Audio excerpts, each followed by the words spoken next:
السلام عليكم ورحمة الله وبركاته. ازيكم حبايب قلبي؟ عاملين ايه؟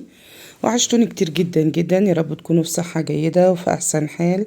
اللهم امين يا رب العالمين. كل عام وانتم بخير، وينعاد عليكم الايام بخير، ورمضان كريم عليكم وعلى الامة الاسلامية جميعا. زي ما وعدناكم كل يوم كده نحاول نصور فيديو للقناة علشان خاطر نوفي الشروط بتاعة القناة.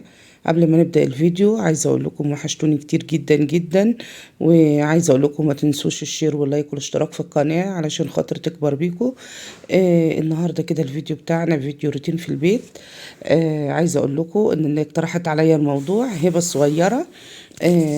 قامت كده والله قالت لي يا ماما انا عايزه اصور واعمل روتين في البيت، واصور وانا شغاله. انا كنت نايمه وقمت لقيتها عماله تصور نفسها، حتى لو انتوا شايفين ماسكه التليفون بايد وبتصور بايد. طبعا كنا نايمين سايبين منظر الصاله والترابيزه، بصوا زي ما انتوا شايفين كده المنظر. اتسحرنا بالليل ونمنا وسيبنا كل حاجه مكان المذاكره بقى ومكان السحور، والدنيا كانت تضرب تقلب. فهي قالت ايه، هتقوم تروق وتعمل. وفاجأتني ان هي كانت بتصور لوحديها. انا صحيت من النوم لقيتها مصوره نص الفيديو لوحديها كده، كانت شغاله بايد واحده وبتصور بالايد التانية. عايزه اقول لكم ان هي عندها همه ونشاط كده وحيويه، وكانت قايمه عندها طاقه ايجابيه كده عايزه تفرغها.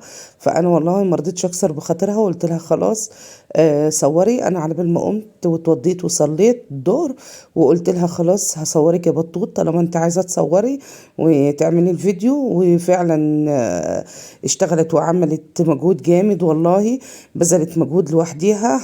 هتوريكم اساسا قبل التصوير المكان كان عامل ازاي، وبعد التصوير هي عملته ازاي. هي بصراحة وبأمانة الله عملت الصالة كلها، ويعني قلبتها رأسا على عقب.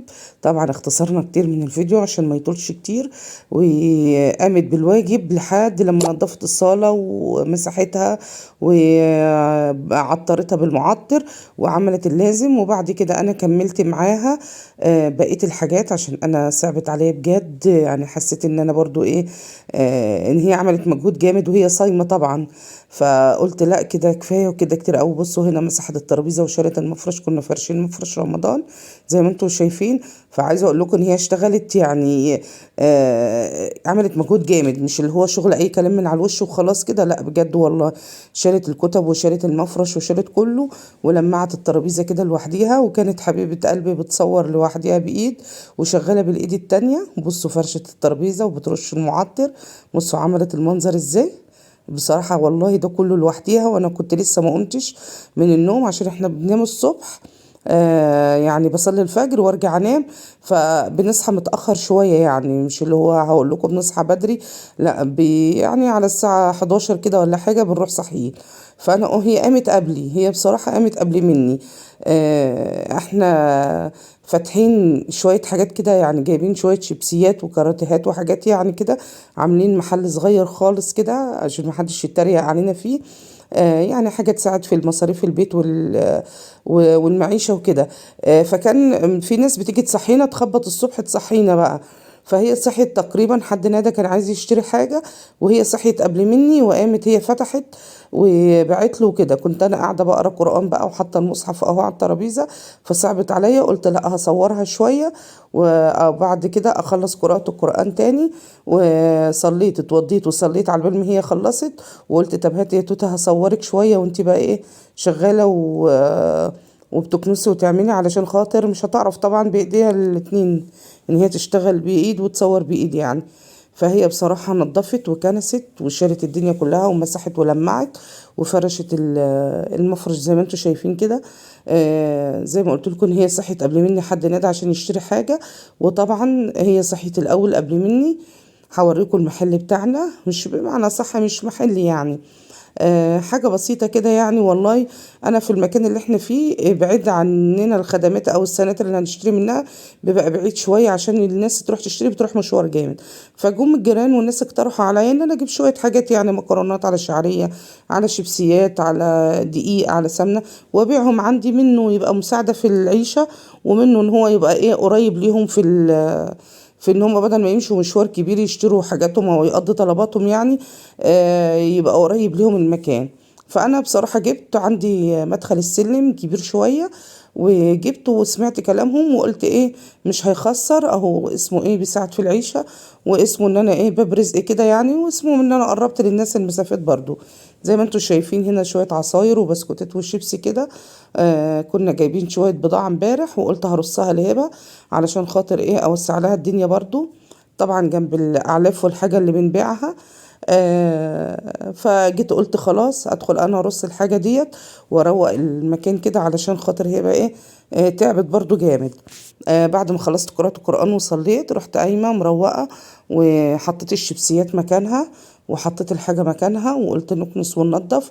وجيت قلت ناخد الجنينة بقى معانا بالمرة، لأن الجنينة أساسا كان بنبيع تبن اللي هو اللي بيتحط تحت الفراخ. فعايزة أقول لكم الهوا شديد جدا، وحاسة إن الشتاء بيرجع تاني بظهره. الهوا شديد جدا وساعة جامدة، وكان عندنا مطر بالليل، والهوا مطير التبن بقى في كل مكان. فبصوا هتشوفوا منظر الجنينة دلوقتي معاكم هتلاقوها بهدلة بهدلة بجد يعني. جنينة هي متسرمكة وكل حاجة. البيت انتوا عارفين ان انا مأجراه، وصاحبة البيت مسرمكة الجنينة ومسرمكة البيت ومخلياه يعني بصراحة اللي هو سهل ان انا انضفه، يعني مش سايبة الجنينة ارضية ولا سايباها رملة، فهي مسرمكة وعاملة البيت كويس يعني. فقلنا لا ننظف علشان احنا طبعا قاعدين في البيت، ما ينفعش ان احنا نسيبه كده ونسيب المكان كده زي ما انتوا شايفين بقى كده. التراب مش مخلي وداخل لنا في كل مكان، والتبن ده بقى عايزه اقول لكم بيطير بيلزق في الهدوم.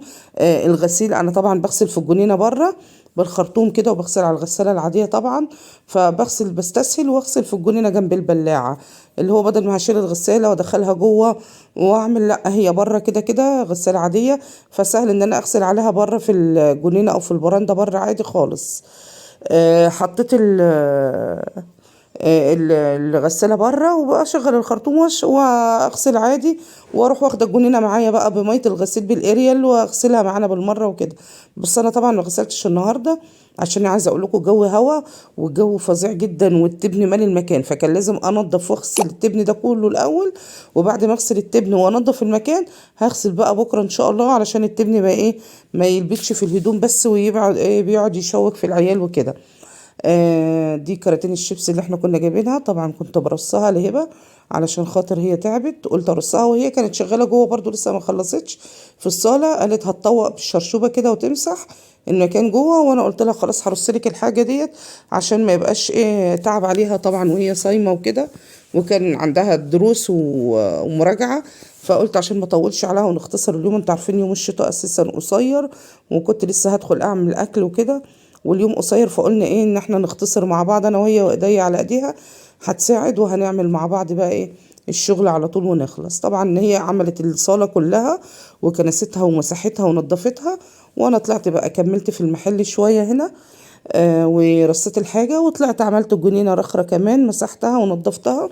بعد ما رصيت قلت بقى نظافة بنظافة عشان ايه لو غسلنا يبقى المكان نظيف وكويس. عايزه اقول لكم بقى الروتين بتاع البيت ده حاجه بتبقى بعديها كده تحس ان انت عملتي مجهود جامد.